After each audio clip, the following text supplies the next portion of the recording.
A'udzubillahi minasyaitonirrajim. Bismillahirrahmanirrahim. Alhamdulillahi rabbil alamin. Nahmaduhu wa nasta'inu wa nastaghfiruh. Wa na'udzu billahi min syururi anfusina wa min sayyiati a'malina. May yahdihillahu fala mudilla lahu wa may yudlil fala hadiya lahu. Asyhadu an la ilaha illallah wahdahu la syarika lahu wa asyhadu anna Muhammadan 'abduhu wa rasuluh. Subhanaka la ilma lana illa ma 'allamtana innaka antal alimul hakim.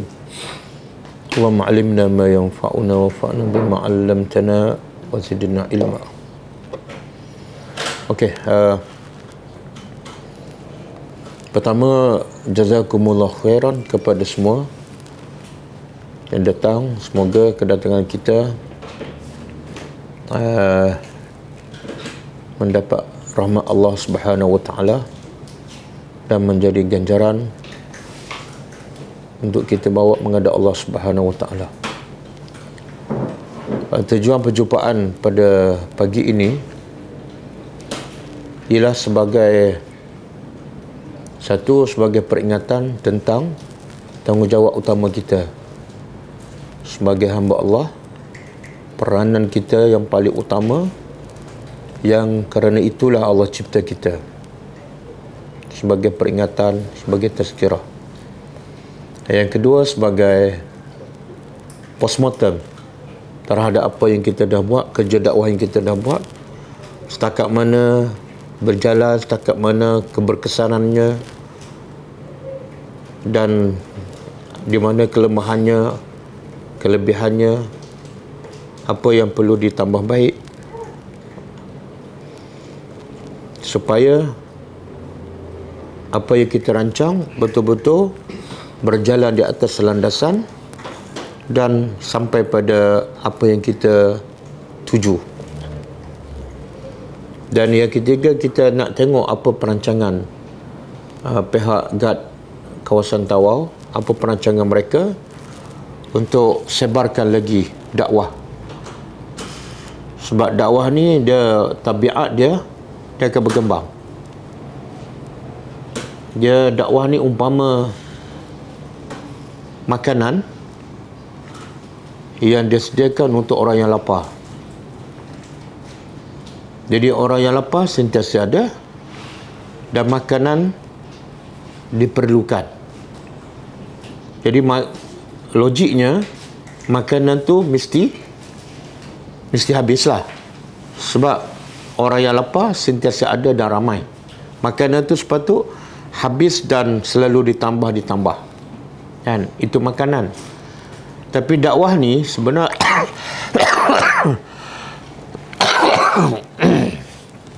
dakwah ni sebenarnya lebih penting daripada makanan. Sebab dia makanan rohani. Dan makanan rohani ni, kalau makanan fizikal hanya untuk kehidupan kat dunia, setakat untuk tubuh badan di dunia, itu pun orang memerlukan bahkan 3 kali sehari, 4 kali sehari, hanya untuk hidup di dunia yang sementara. Maka dakwah ni bukan untuk hidup di dunia sahaja, tapi untuk kehidupan yang kekal abadi. Maka ia lagi-lagi diperlukan, lagi-lagi perlu disebarkan, sebab dia membawa kepada kehidupan rohani dan jasmani yang kekal abadi. Sebab itulah kalau kita bagi orang makan, satu kemuliaan. Bahkan bagi makan anjing, bagi minum anjing pun satu kemuliaan. Maka bagi minum anjing hanya untuk dia hilang dahaga sahaja, dah satu kemuliaan. Cuba bayangkan kalau kita bagi dakwah, bagi ilmu, bagi cahaya kepada manusia, bukan untuk daripada lapar sahaja, tapi daripada api neraka, maka ia satu, tidak ada yang lebih mulia daripada itu. Yang semua kita tahu Allah sebut dalam Quran, A'udzubillahi minasyaitonirrajim, wa man ahsanu qawlan mimman da'a ila Allahi wa amila salihah wa qala innani minal muslimin. Allah bertanya dalam bentuk mencabar. Siapa lagi yang kerjanya, perkataannya, perbuatannya paling baik daripada orang yang bukan bagi makan, tapi mengajak orang kepada Allah, supaya manusia yang jahil tak kenal Tuhan, akhirnya dengan usaha dia manusia itu kenal Tuhan. Dan orang yang mengajak pula, waqala innani minal muslimin, dia juga adalah orang yang berserah diri pada Allah, yang mentaati perintah Allah dan beramal soleh. Siapa lagi lebih baik? Jadi apa yang kita buat ni, yang di bawah Ghulam Ad-Dakwah, adalah kerja yang paling mulia. Bahkan semua para nabi diutuskan kerana kerja yang kita buat ni lah. Dan oleh kerana itu sepatut kita rasa berbangga, rasa sangat bertuah bila kita diberi peluang, diberi ruang untuk buat kerja para nabi, kerja paling mulia. Kerja bukan nak bagi orang makan sahaja, bukan nak selamat orang daripada lapar di dunia, tapi nak selamat orang daripada api neraka yang kekal abadi. Jadi benda-benda macam ni kena kita selalu tanam dalam kepala kita, bahawa kita buat kerja yang Allah paling suka, kerja yang paling mulia, dan kerja yang akan meninggikan kedudukan kita di dunia dan di akhirat.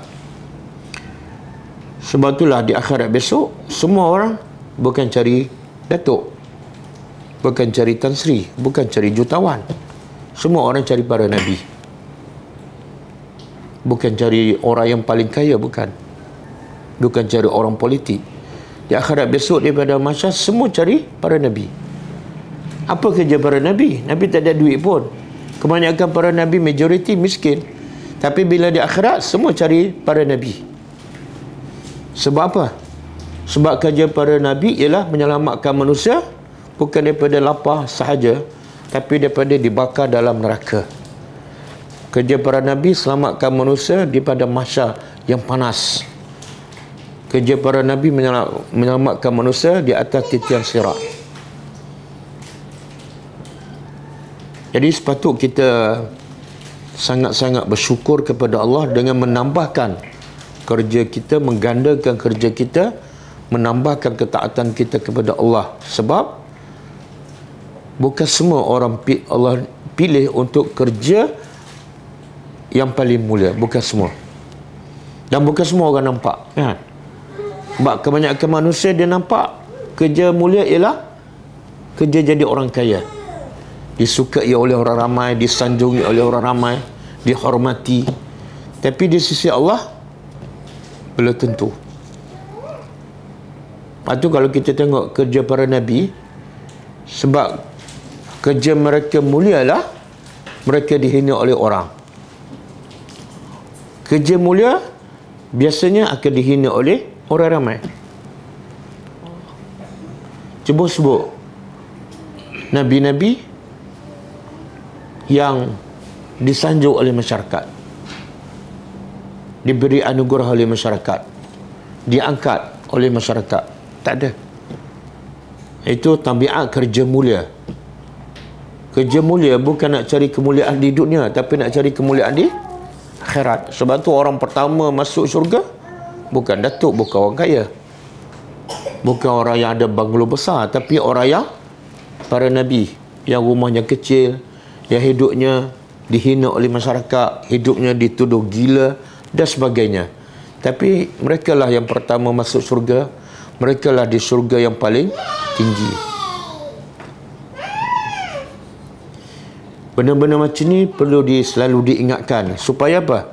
Supaya kadang-kadang kita lemah semangat, kan? Futur. Kadang-kadang tengok pelajar tak faham, pelajar dah ulang banyak kali pun. Sebab itulah kalau kita baca tadabbur Al-Quran, banyak ayat yang antara bentuk ayat Quran ialah tasliyah, iaitu menghiburkan siapa? Pendakwah ni, menghiburkan para nabi. Kenapa para nabi perlu dihiburkan? Dan yang menghiburkan para nabi ni siapa? Allah. Sebab Allah tahu mereka ni kerja Allah, dan kerja kerana Allah, dan akan hadapi berbagai-bagai cabaran, rintangan, kesusahan, dihalau, bahkan sampai tak dibunuh, maka mereka lah orang yang paling Allah sayang, dan mereka lah yang selalu dihiburkan oleh Allah melalui Al-Quran. Batu pendakwah dengan Al-Quran tak boleh dipisahkan, macam irama dengan lagu. Kalau kita tak tadabbur Al-Quran, kita akan lemah semangat, kita akan kecewa, dan kita akan tertipu dengan dunia macam orang lain, kan? Jadi kita fikir bagaimana nak kekal istiqamah dalam kerja yang paling mulia ni. Ini bukan kerja gulam, bukan kerja gulam, tapi kerja yang dianjurkan oleh Al-Quran, kerja yang dilakukan oleh manusia paling mulia, iaitu para Nabi. Jadi supaya kita terus kekal istiqamah, bersemangat, Quran kena selalu baca, Quran kena selalu tadabbur. Sangat-sangat pelik bin ajaib orang buat kerja yang disuruh oleh Allah dalam Al-Quran, tapi ayat Quran sendiri dia tak baca ataupun dia tak faham. Sangat-sangat pelik bin ajaib. Sebab itulah kadang-kadang datang lemah semangat. Sebab apa? Macam Nabi lah. Allah sebut dalam surah Ali Imran, akhir surah Ali Imran, kan, Quran kata apa? La yaghurrannaka taqallubul ladzina kafaru fil bilad mata'un qalilun summa ma'wahum jahannam wa bi'sal masir. Tengok Allah puja hati Nabi. La yaghurrannaka taqallubul ladzina kafaru fil bilad. Taqallub makna berulang-alik orang kafir. Berulang-alik ni makna orang musyrik Mekah, dia ramai yang kaya. Dari mana mereka dapat kekayaan? Sedangkan Mekah ni negeri pada pasir, kerik kontang, tak ada tumbuhan. Tapi orang Mekah, musyrik Mekah, ramai yang kaya. Sebab hasil daripada li'ilafi Quraisy, mereka berniaga, pergi ke Yaman, pergi ke Syam. Itu dia panggil taqallub. Jadi bila Allah bagi rezeki pada orang musyrik Mekah, dia menentang Allah, dia menyembah berhala, tapi dia yang hidup senang. Nabi pula buat kerja Tuhan, langsung tak ada kepentingan diri, tapi Nabi lah hidup susah. Nabi lah sentiasa dihina, dimaki, bahkan dihalau keluar daripada kota Mekah. Padahal Mekah tu bumi Allah, milik Allah. Nabi buat kerja Allah, tapi Nabi yang kena usir, Nabi yang susah. Kan, tengok Allah nak puja hati Nabi.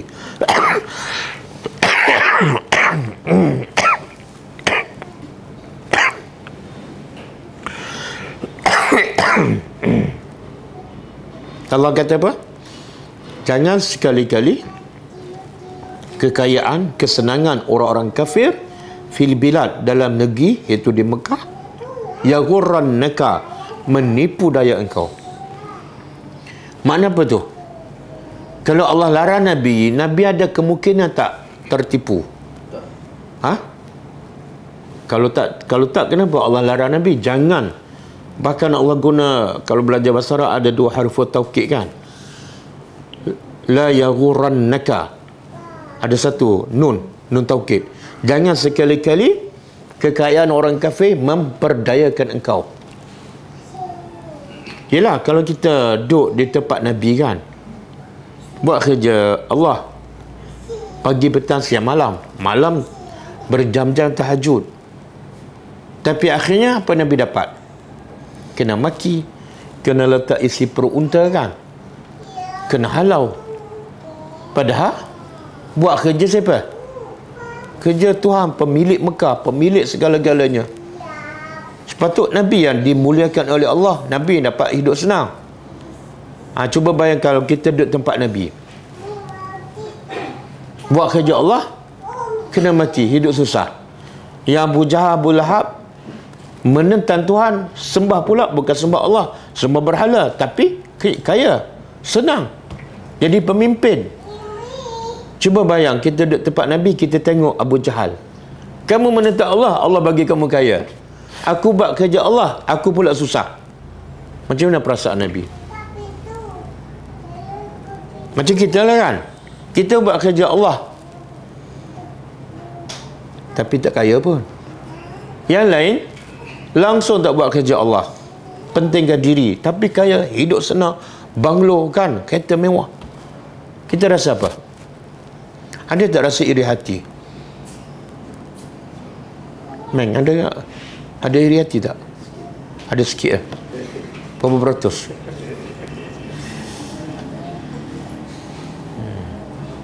Pasal apa iri hati? Ya, kita mengajar benda agama kan. Orang lain, macam kita mengajar benda agama ni kan, tapi macam banyak sangat dia punya ujian. Macam saya cakap tadi lah, dicaci, dimaki, kadang dipulaukan orang. Sedangkan orang lain hidup dia macam tenang, ya nampak. Nampak tenang lah. Main tak tenang ke? Tenang. Dari segi kehidupan lah. Mungkin harta dia macam itu. Tapi kehidupan Meng dengan Nabi mana lebih susah? Nabi. Nabi kena halau daripada tempat dia kan? Meng ada pernah kena halau daripada Tawaf? Belum kan? Belum. Nabi bukan setakat susah, bukan setakat kena maki. Masa Nabi solat pun orang letak isi perut unta kan?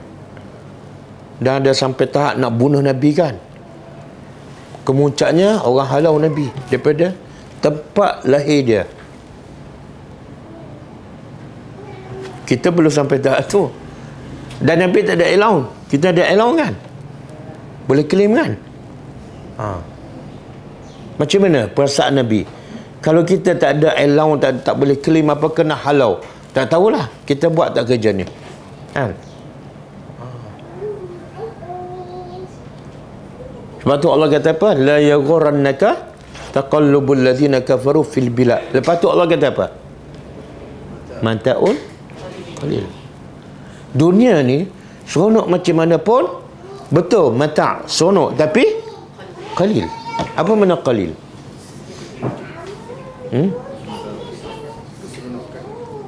Apa maksud sedikit tu? Qalil tu apa maksud dia? Tidak kekal. Tidak kekal bila dibanding dengan akhirat. Yang kedua, bila dibanding dengan akhirat, mana dunia ni hanya sikit je. Sebab tu Nabi buat contoh dalam satu hadis. Nabi buat perbandingan tempat apa ni, tempat sangkut cemeti ahli syurga. Tempat sangkut kan, bukan cemeti, tempat sangkut. Kalau pemilik ahli syurga ada cemeti tahu kan? Memang tahu? Kau tak tahu cemeti?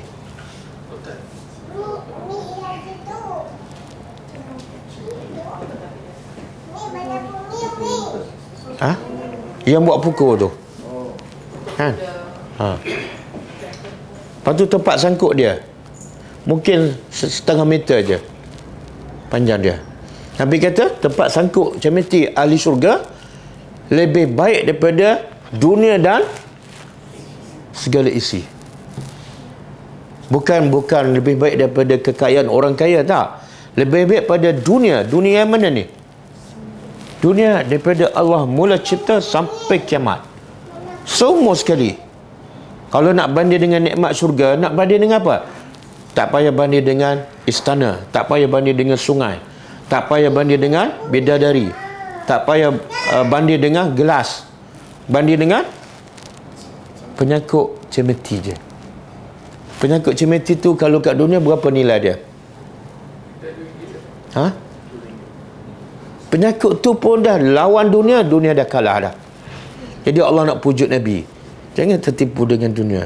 Betul dia seronok, tapi qalilun. Lagi teruk pada summa ma'wahum jahannam. Dahlah seronok sedikit, sekejap, lepas tu ma'wahum, tempat kekal mereka jahannam. Dan wabi'sal masir, itulah seburuk-buruk tempat tinggal. Tengok Allah pujuk siapa ni? Nabi. Yang memang tak ada elang, tak ada apa kan, ha?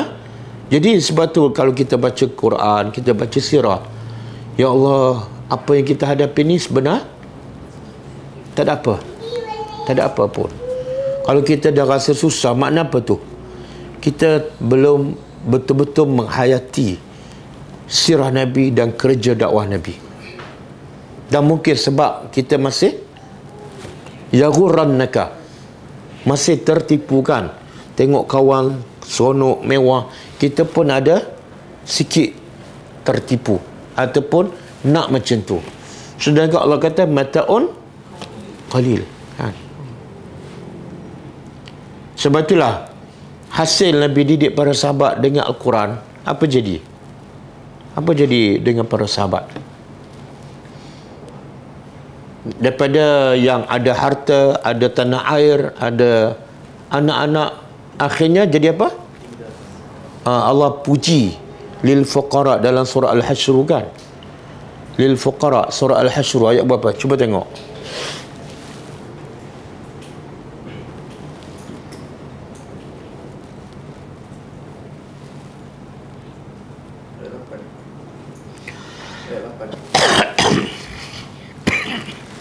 Ayat 8.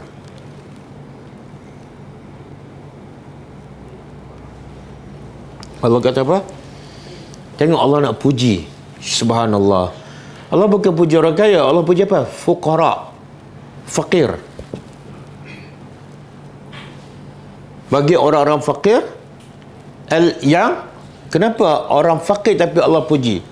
Sebab dia berhijrah. Lil fuqara al-muhajirin. Berhijrah. Berhijrah kenapa?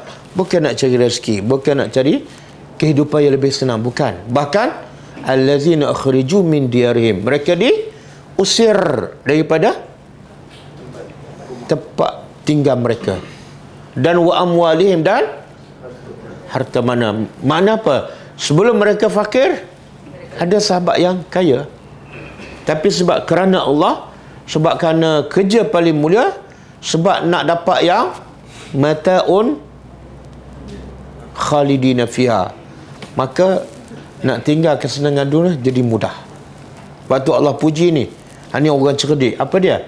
Yang berhijrah kerana agama Allah, walaupun terpaksa tinggal tanah air, anak, harta. Lepas tu Allah puji. Apa dia? Kenapa? Selepas tu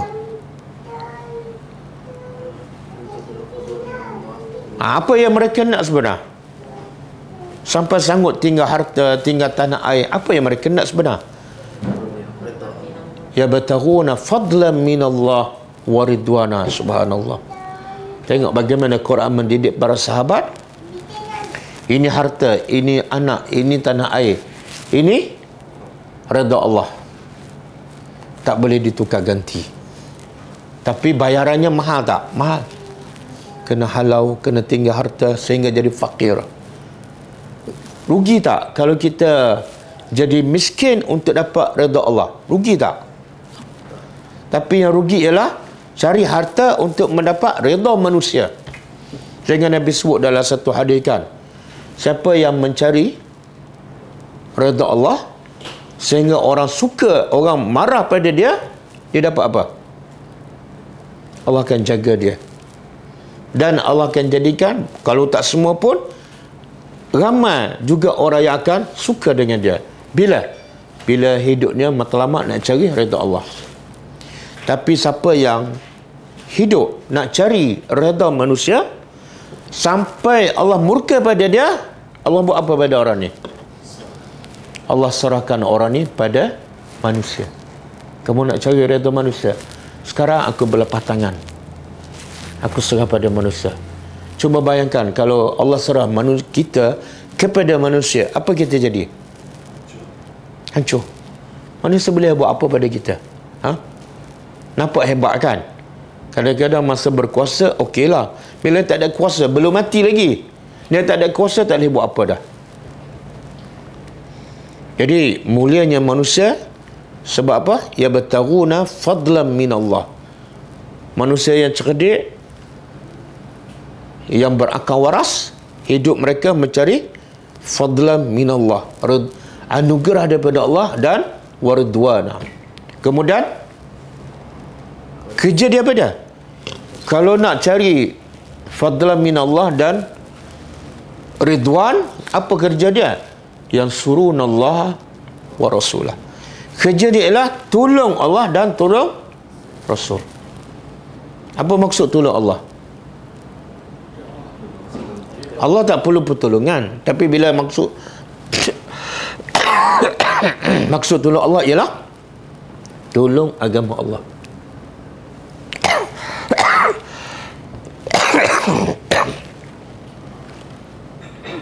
Tolong agama Allah dan tolong Rasulullah. Apa maksud tolong Rasulullah? Tegakkan sunnah. Subhanallah. Jadi Allah puji orang fakir daripada Mekah. Satu, sebab sanggup diusir walaupun terpaksa tinggal harta anak. Yang kedua, matlamat hidup mereka nak cari fadlan minallah dan redha. Dan kerja mereka apa dia? Nak tolong agama Allah, bukan nak tolong tembolok dia. Last sekali Allah kata apa? Subhanallah. Ulaika humus sadiqun. Inilah yang benar-benar beriman. Allah iktiraf. Yang banyak cakap beriman, solat, puasa, tapi matlamat hidup dia bukan nak cari redha Allah. Dan kerja dia bukan menolak agama Allah. Allah kata itu bukan sadiqun. Dia kalau bukan sadiqun, apa dia? Kazibun. Kan? Yang jenis mengaku nak tolong agama Allah tapi tak ada pengorbanan. Orang muhajiri ada pengorbanan. Sebab tu Allah kata sadiqun. Sanggup tinggal harta, sanggup tinggal kampung halaman demi untuk menolong agama Allah. Okey. Satu golongan Allah puji. Golongan kedua, ayat seterusnya, wallazina tabawwa'ud dara wal iman. Orang yang mendiami dar Madinah. Yang tadi Allah nak puji orang muhajirin. Ini Allah nak puji orang Ansar. Apa pula sifat orang Ansar yang Allah puji? Sebab mereka kaya? Bukan. Tengok sifat-sifat yang Allah puji. Yang pertama, sebab dia duduk kat Madinah dan iman. Dia beriman. Asas mulia manusia sebab beriman. Lepas tu apa sifat yang terpuji? Yuhibbuna man hajara ilaihim. Cinta orang Ansar, cinta kepada muhajir. Yang kaya ke yang miskin? Kenapa mereka cinta pada orang miskin? Ada faedah tak cinta pada orang miskin? Ada faedah? Ha? Awang antara orang kaya dengan orang miskin, lebih cinta yang mana? Ha? Men. Yang ni ada harta kaya. Yang ni miskin. Men cinta yang mana? Ha? Miskin. Ni baru ke sebelum ni lagi? Ha? Ha, tengok, susah kan? Betul. Kita nak cinta orang miskin tu susah. Sebab tu Nabi ajar kita baca doa. Apa dia? Antara doanya apa dia? Ha. Allahumma inni as'aluka fi'lal khairat wa tarkal munkarat wa hubbal masakin. Ya Allah. Ya Allah, aku mohon kepada Engkau supaya dapat meninggalkan fi'lal khairat, supaya aku dapat buat benda yang baik, yang Engkau suka. Dan yang kedua, wa tarkal munkarat, aku mohon pada Engkau supaya aku dapat tinggal benda mungkar. Aku kadang-kadang lemah akan, kadang-kadang terbuat, bantulah aku. Dan yang ketiga, wa hubbal masakin. Ya Allah, aku mohon pada Engkau supaya aku cinta pada orang miskin ni. Sebab bukan senang nak cinta orang miskin. Ramai orang cinta orang kaya. Sebab cinta orang miskin dapat apa? Ha? Cuba jumpa orang miskin. Uhibbuka fillah. Dia pun pelik. Kenapa suka pada aku? Aku tak ada apa-apa. Kan? Ha. Tengok sifat terpuji. Allah puji orang Ansar bukan sebab orang Ansar kaya. Tapi sebab dia cinta orang fakir yang berhijrah kerana Allah. Bukan senang. Bukan senang. Kemudian yang kedua, sifat orang Ansar. Walam yajidu fi sudurihim hajah mimma utu. Dalam hati mereka tak ada hajat pun daripada apa yang diberi kepada orang muhajirin. Ialah kadang-kadang orang muhajirin fakir. Jadi kadang-kadang bila Nabi nak bagi apa-apa kebaikan ke, Nabi bagi pada orang muhajirin. Orang Ansar dia terasa tak? Mana apa tu? Hati bersih. Kadang-kadang ada juga orang Ansar yang memerlukan. Tapi bila Nabi bagi pada orang muhajirin, dalam hati orang Ansar la yajidu hajah. Langsung tak ada dengki, cemburu, tak ada. Hati mereka bersih. Susah kan? Kita susah. Kawan tu susah. Tapi orang bagi pada kawan tu. Macam mana perasaan? Boleh tak? Boleh kan? Kenapa tak bagi pada aku? Aku pun miskin juga kan? Susah. Jadi Allah puji. Satu, cinta pada orang muhajirin yang fakir. Nak cinta pada orang fakir dah luar biasa dah. Yang kedua, bila Nabi bagi sesuatu pada orang muhajirin, dalam hati orang Ansar tidak ada cemburu, dengki. Yang ketiga, sifat ketiga,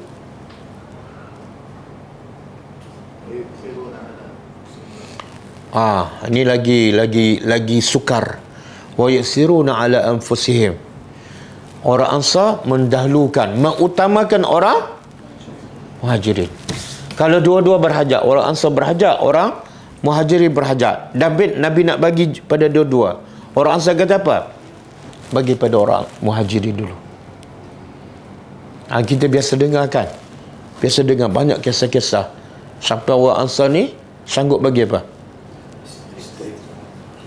Sanggup bagi apa saja. Dan kalau dia bagi pun bukan yang dia tak suka. Yang paling dia suka, yang tu dia bagi. Luar biasa. Luar biasa. Mana dalam kepala mereka nak apa sebenar?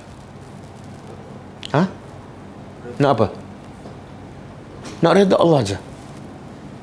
Sebab Allah kata apa? Lan tanalul birra hatta tunfiqu mimma tuhibbun. Kamu tak akan mencapai kebaikan sehingga kamu bagi yang itu pun Quran sahaja yang boleh membentuk hati kita supaya bagi yang kita suka untuk dapat apa? Sebenarnya yang lebih baik. Tapi kalau kita tak yakin dengan janji Allah, kita tetap akan sayang apa yang kita ada tu. Sebab apa kita tak nampak ya Allah nak bagi lebih baik daripada yang kita miliki. Kemudian last sekali pada wa may yuqa syuha nafsi fa ulaika, subhanallah. Allah puji lagi sifat orang Ansar. Siapa yang boleh mengawal, mengongkong sifat kedekut, bakhil, dia pasti orang berjaya. Kan? Bakhil, kedekut, susah nak sedekah, susah nak bagi yang dia sayang, dia lawan, dia bagi juga. Allah kata itulah orang yang muflihun. Yang tadi sadiqun, yang ni muflihun.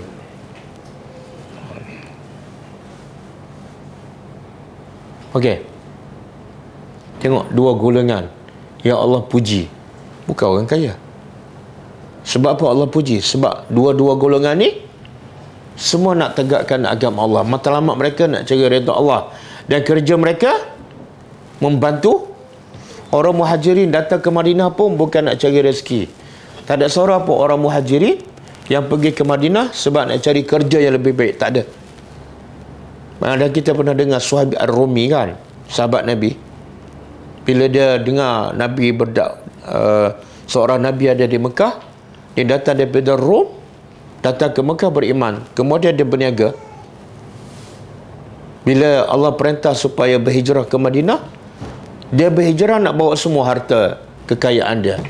Tapi ditahan oleh orang Orang musyrik Mekah kata, kamu nak ke mana ni? Aku nak pergi berhijrah ke Madinah. Kamu tak boleh berhijrah sehingga kamu tinggal semua harta kamu. Bagi sahabat, harta tu tak ada nilai dibanding dengan redha Allah, dibanding dengan perintah Allah. Kata Suhaib kepada orang musyrik Mekah, kamu nak harta aku, ambil lah. Bagi aku tak ada masalah langsung. Yang masalah ialah engkau tak benar aku berhijrah kepada Allah dan Rasul. Okey. Itu sebagai motivasi yang kita buat ni kerja yang mulia. Dan yang kedua, jangan tertipu dengan habuan dunia. Dia kadang-kadang kita, antara sebab kita tertipu dengan kehidupan dunia ni sebab apa? Nak senang. Kadang-kadang sampai tak nak berehat, nak bermewah kan? Apa sebab?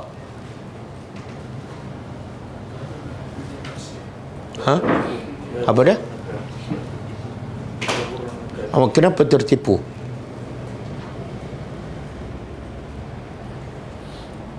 Kenapa? Apa dia? Kenapa ghaflah? Kenapa tertipu kan? Sebab cerita akhirat, nilai akhirat yang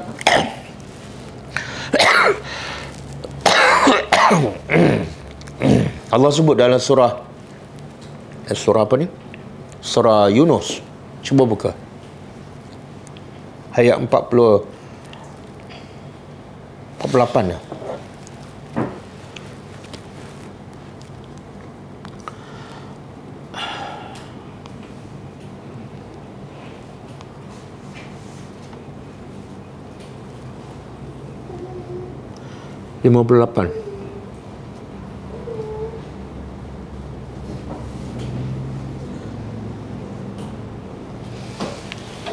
Ada ayat surah Yunus ayat 58.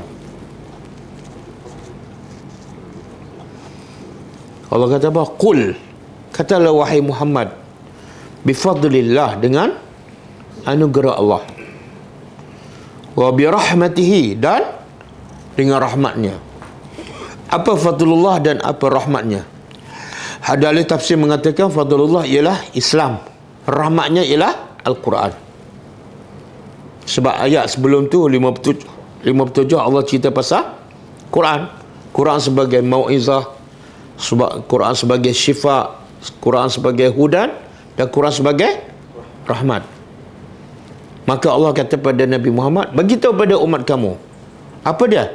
Islam, fadlullah, dan Quran adalah wa bizalika. Maka dengan demikian itu, iaitu dengan Islam dan Al-Quran, hendaklah bagi tu orang beriman, umat kamu, hendaklah mereka bergembira, berseronok dengan dua ni. Satu Islam, satu Al-Quran. Kenapa? Mana orang beriman, dia akan berseronok dengan bila dapat dua. Satu Islam, satu Al-Quran.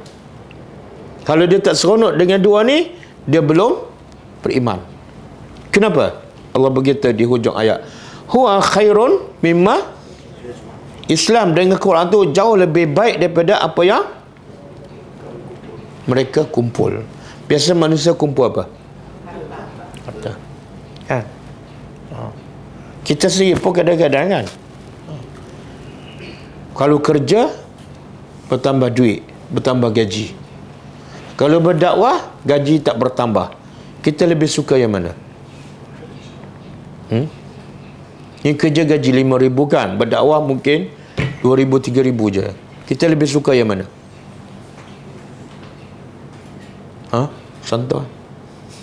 Santos. Tengok kan, mulut kita baca Quran, tapi nak masuk isi kandungan Al-Quran dalam kepala tu kadang-kadang masuk keluar kan. Allah kata kamu patut gembira dengan apa? Sebab itulah bila kita buat kerja yang Allah suruh melalui Al-Quran, sepatut kita bergembira, kita happy. Kita lah orang paling bahagia. Dan memanglah Nabi yang paling bahagia kat dunia dan akhirat. Tak ada orang yang lebih bahagia daripada Nabi. Sebab apa? Sebab Nabi ada fadlullah dan rahmatnya. Okey.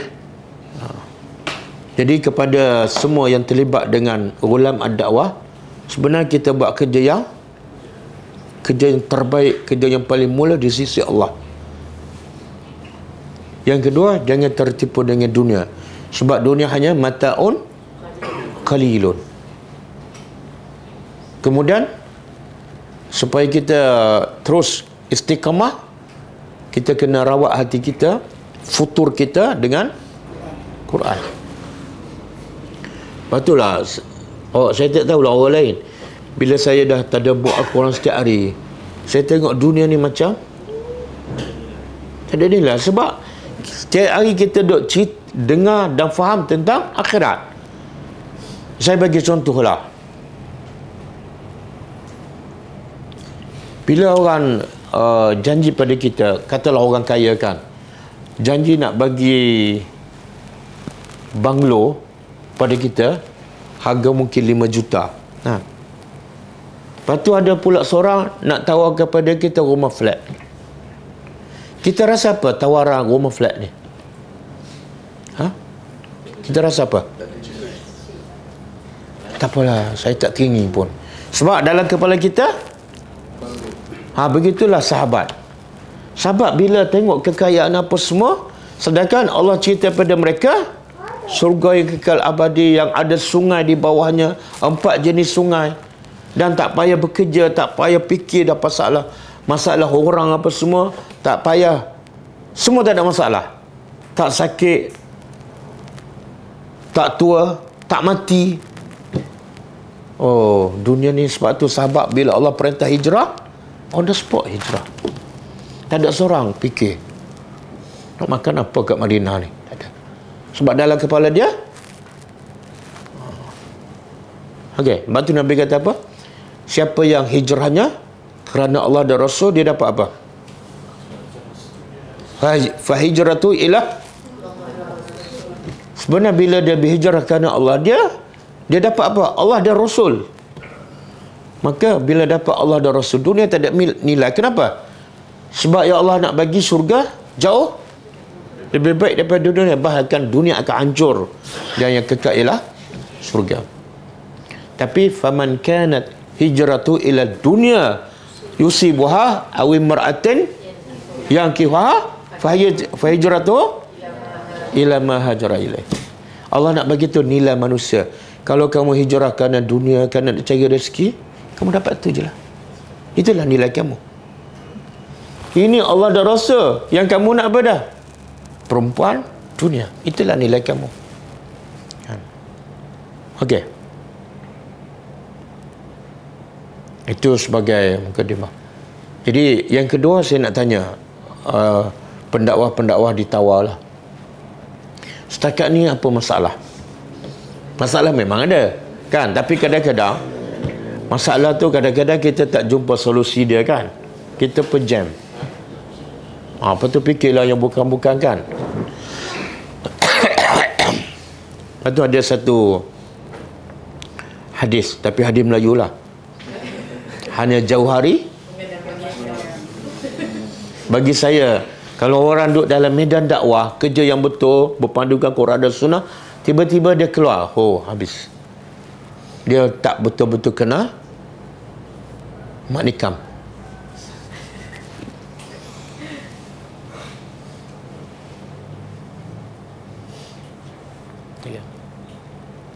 Bila tak tahulah saya lah, bila dengar orang berjalan sana, orang kaya, saya rasa macam tak tahu, macam